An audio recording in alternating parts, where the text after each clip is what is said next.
Greetings, Keishlings. Keish Prime here with my live reaction of Dr. Stone, Chapter 171. Okay, don't have a title yet, but we've got Luna and Kohaku there, just kind of sipping on the ship there. Whatever beverages they may have. They're leaving the U.S., and the title is Staring at the Same Light. Okay, well there's Koseki. He's crafting up something. Hello, anyone hearing this? Oh, they've assembled a phone, I guess, out of spare parts. Attention, listener. Who could be a simple 1,000 years in the future? What? What? I'm Byakuya Ishigami, an astronaut. Oh, they turned the phone into a record player. Okay, now I see what they did. So that, yeah, the information that can be shared with Zeno. Okay. I see. Those in space at the time naturally evaded the Petra beam. So those astronauts are long gone. The Russians, Connie and Lillian, and Byaku, yeah. Okay, so he obviously didn't, he didn't really know who the Russians were. He just calls them the Russians. That's okay. So Byaku has quite the hairline here for his beard. It's much more defined than I think I ever remember it being. And there's Senku, just kind of like, yep. That man embodied both sentiment and rationality. He was a walking paradox, and he did it with a smile. We never did understand one another yet. Delivering data to the future through a record and oral tales is just the sort of thing he'd do. Yeah, it's like he's there with them. We could tell from up in space that the Petra beam started somewhere in South America. What the heck's over there, I wonder? Excuse me. That's a problem I'm passing down to you, scientists. We ought to be really grateful for that nugget of info, because now we can put our heads together and inch towards the truth step by step. Okay, this is going to pique Zeno's curiosity. Yes, the two of us should be able to ascertain latitude and longitude. We'll discover the origin of this whole mystery. He's looking more like some kind of doll-faced character the more this series goes on for some reason. Should we really be standing around sipping tea? I mean, what else are you going to do on the boat, Luna? It's like, you know, it would be rude to get in their way and slow them down. Am I wrong? I mean, you're not wrong, Ryosue. After thousands of years, these top scientists are finally uniting and ready to fight. Okay, we got Chrome coming down below deck. Are these teas and snacks, Francois? Allow me. Oh, any excuse to get in there and eavesdrop. I mean, he is a fellow scientist himself. He's not as accomplished and knowledgeable as the other two, but I could see him needing to be in there, maybe, you know. So yeah, he's just visualizing, like, what they're doing in there. Senku at, like, a chalkboard, and for some reason, because I guess his hands are tied, even though you can't, like, they have him like tied up like all the way around, not just his hands, but Zeno's trying to use his mouth to write stuff. So, and they're blowing bubbles. That's what they thought to do. I mean, they're probably trying to get wind currents or something, right? I'm not really sure what this is supposed to accomplish. But either way, bad, those bubbles are huge. Wait, what the heck? Let me join the fun. Wait, what? Why are you having so much fun anyway? I mean, yeah, it's true. This isn't playtime. We're working on a model. When you add gelatin, or glycerin, right? To that science words. Surfactant we make for the shampoo, you get super soap that makes crazy big bubbles. Okay. Want crazy big bubbles? Super soap bubble solution. Dish detergent, a good amount. Water, half as much as the dish detergent. I cannot enunciate. Sugar, a few spoonfuls. And then you just kind of mix it together. Dissolve sugar in a bit of hot water. Stir to combine and make it frothy. Adding glycerin, half as much as the... Where's that gel? I don't know, whatever. Oh, it's freaking Mecha Senku now. As much as the dish detergent. Why can't I say that word? Will perfect the formula. Don't know what glycerin is. They should sell it at your local pharmacy. Okay. Hold up. Zeno's not tied up. He's free. The surprises just keep coming. And Koseki's there. He made a globe. Yeah, until... Well, he made a little globe. They had a big one, so I guess this is new? I don't know. Yeah, until we were done with all this, he isn't running anywhere. I mean, he's on a boat in the middle of the ocean. I don't know how far he's going to get. For argument's sake, let's suppose the Medusa's activated in Brazil. Okay, so he's put a bubble on the globe. What are you doing? If the ominous Petrobeam can cover a radius of 12,800 kilometers, then on a planetary scale, it should envelop the planet. And thus we have the catastrophe that pushed humanity to the brink of extinction thousands of years ago. Whoa, I get it. Thanks for spelling it out. Okay. Is the whole model planet really necessary? Guess the stone sapped your brain power so much that you need a playset. Senku, please don't patronize the guy who was just your enemy not all that long ago. When seeking an elegant result, you know, he uses elegant just like a guy from the Spy Family, Henderson. He says elegant and elegance all the time. Just not making that connection, surprisingly enough. An elegant result, the first step is to use a visual aid. He did build that castle and all that other bad stuff, unlike Senku, who's obsessed with being practical. Zeno's into the form of things. Didn't expect that. Okay, what are you seeing, Crumb? He's looking at it. The thing's bigger than the frickin' globe now, all of a sudden. It didn't look that big before, but now it really is. Whoa, just a minute. Bad, also weird. Is this model accurate? Then for Senku, who's on the other side of the world, the Petrobeam basically would have shot from the ground under his feet, right? No, it would have warped around the planet because light bends, right? Yep, but in truth, it came at me from a giant wave from over the horizon. That little inconsistency is a hint. We can follow to see where it leads. This is just an intuition talking, or my intuition talking, but I was wondering why the grammar was off. It's because I missed a word. But what if the Petrobeam moves through the Earth slower than normal? Like, if it was even a tiny bit slower, that'd explain it.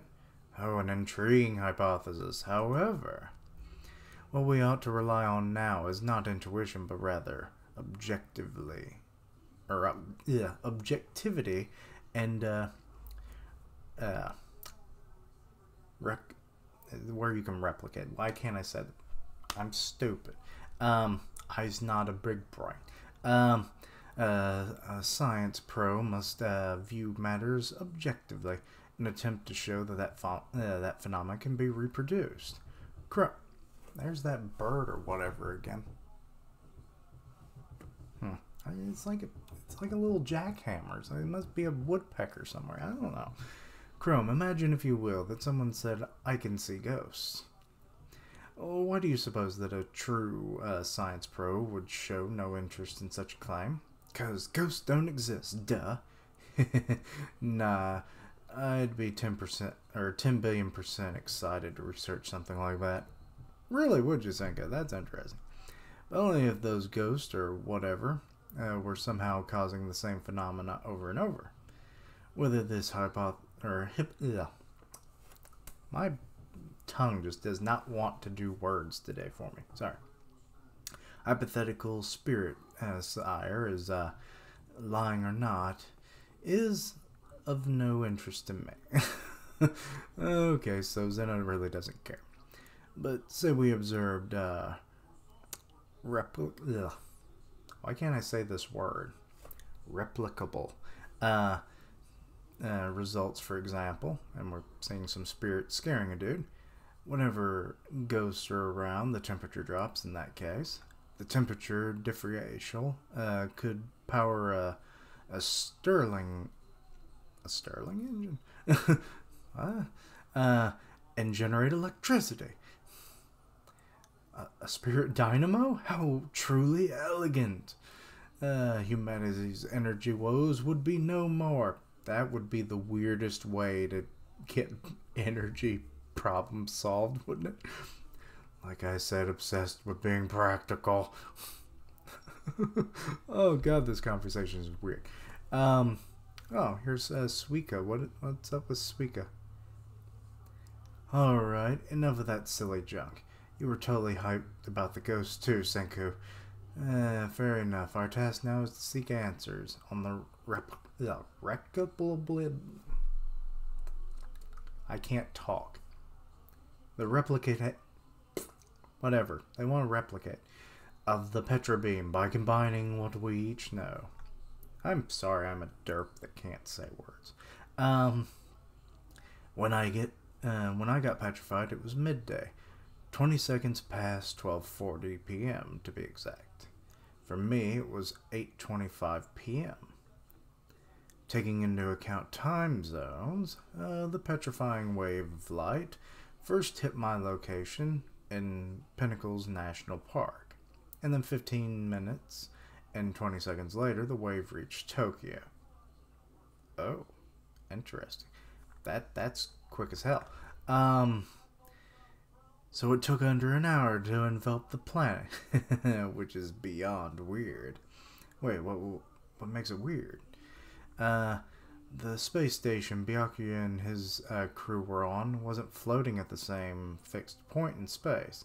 It was continuously revolving around the Earth.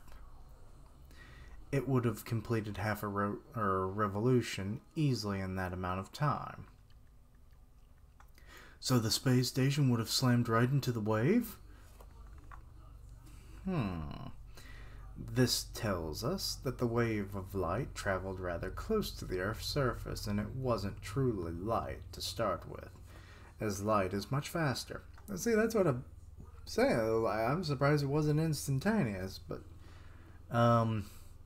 it could be more like a luminous substance dragged down by the Earth's gravity as it washed around the surface. Pair that theory with our empirical observations and... Oh, they're both having like a eureka moment, and Chroma's just kind of like, I'm here. What's Senku gonna say? He's like, like he just had a refreshing beverage. I don't think Chrome understands what's going on. I'm not really sure I understand what's going on. I know light can bend because of gravity, but like, what is the light that it's bending this much then? Unless I'm misunderstanding something, which is highly possible. Okay, back with Kohaku. She's got a bite to eat. Chrome sure is taking his sweet time, probably spying on Senku and Zeno's meeting. Oh, so she's come in with some food for them. That's what was on the plate, and she's kind of like all kitty face. And they're blowing more bubbles. They're making models of Tokyo now, and there's the space station, and oh, that's the national park meeting. So interesting. And she's just kind of like, okay, I'm leaving now. From the moment we spied that light on the horizon until the instant it actually hit us took 56 seconds. Oh, okay, so it wasn't the 15 minutes then. As the petroreme expand outward, it goes at a consistent speed, very much like the little Medusas. That's right, Chrome, you figured it out. Got us one step closer to replicability. I think I finally said it. I'll never be able to say it again. I'm real grateful for that. People in airplanes were petrified too. Oh, just eyeballing it, I'd say the wave was 20,000 meters tall, and since the atmosphere was has a refractive index of 6%, none of this makes sense to me. I don't know what any of this means. I love this series, but some of it just doesn't compute with me. And it was like, it was one thing when it was Senku and he has to explain it to somebody, and you could get it broken down to a level to where some things that don't make sense, they make sense. With two freaking jug-headed scientists now in play, they aren't explaining shit, and Chrome is just like everybody else, totally lost. Unless you're a scientist in real life, then you probably understand a lot more of this than I do. So science. But anyway, the light was 500 kilometers away from when we spotted it on the horizon. If it took the wave 56 seconds to travel that distance, oh, here we go. It must have traveled at 32,000 kilometers per hour. Oh, God, that is fast. And since there was a 15-minute and 20-second gap between when each of us got petrified, if we assume that the wave took the shortest routes to us from ground zero across the elliptoid planet, okay. Then in conclusion, we're looking for a point on the Earth that is exactly 8,181 kilometers further from me than from you. The conclusion, how did we conclude anything already? I lost track way before you guys started calculating stuff. Poor Chrome. Poor me. I can't comprehend any of it. Okay, so it's not in South America then? Or maybe South America is just one of the locations that, like, and it all converged. Because, like, most of the land masses are going to be on one half of the planet, right? Because, like, the Pacific Ocean, like, makes up most of our world. And most of the land masses are roughly on one side, give or take. So, like, having a bunch of these, you know, spread out just to cover all the bases probably would have made more sense. So, this isn't just going to end when we get to South America, is it? But that's just my speculation. Now we just need angles. A rough estimate is fine. Indeed, even with ballpark figures. By layering multiple inferences atop one another, the answer we seek will arise of its own accord. Okay, this is a problem that neither could solve on their own. Okay. We're like having like them on Earth, and it's like kind of their chibi forms, and it's cute. I can roughly recall the position of the moon and stars as well as the table's shadows, which tell me that the wave came from east-southeast, around 110 degrees as the compass reads. The first building I saw light up was the left of Tokyo Skytree by about 7 Skytree whiffs. Okay, weird measurement, but okay. So northeast, 33 or 34 degrees. But by bringing their brains together and nursing the ship on the seas, they could triumph. Okay, I do like that they're working together and everything. Oh, why are you crossing your fingers, you know? The two routes they plotted intersected at just one point. Okay, so it was South America, so Byakuya's information isn't wrong. Okay, so my theory about like having multiple things going off is wrong. It's fine, whatever. But anyway, so they've more or less figured out a more like pinpoint location. Okay, at 3 degrees by 7 degrees 7 south latitude by 60 degrees 1 west longitude. That's the origin of this whole mystery. Is that Brazil? I'm actually going to look at a South American map. Let's see here. Just because I am like trying to see here. Okay, just cross right. Yes, that would be on the northeastern portion of Brazil, which I am just now realizing takes up way more of South America than I realized. Huh, interesting. So yeah, it's somewhere in Brazil, it seems to be. So, alrighty. Huh.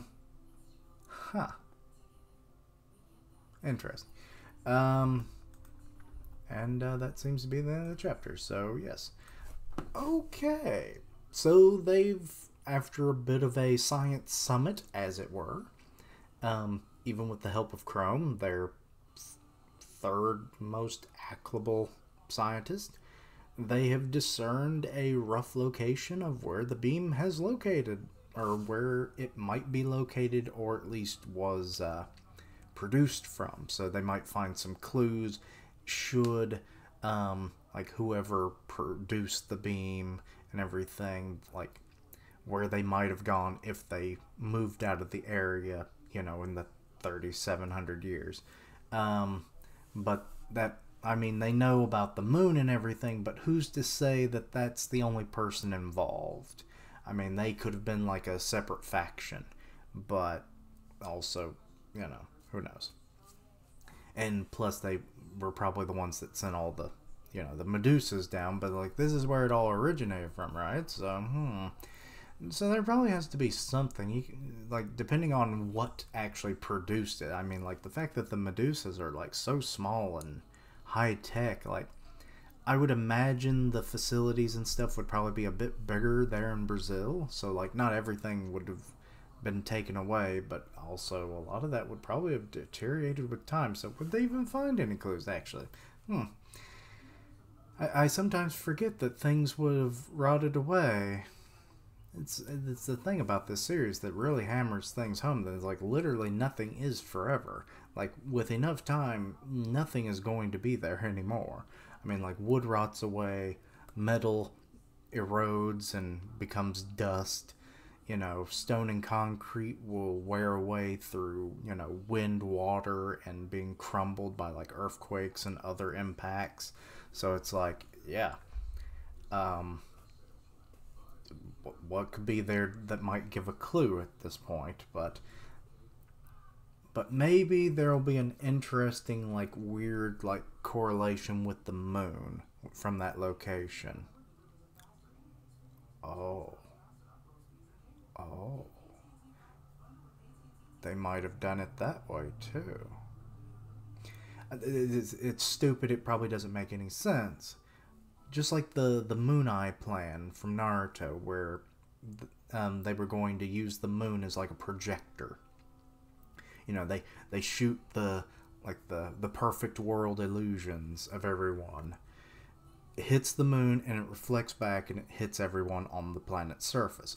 What if this is the case, and like the reason why it happened when it did was because the moon aligned just perfectly, because this would have been, you know, the time when it was nighttime, so the moon would have been at its, you know, most visible. So then, like, they shot the beam at the moon, it projected outward from the moon, and that's how it spread the way it did, maybe. I don't know. Or I could just be stupid and this whole theory is worth piss all.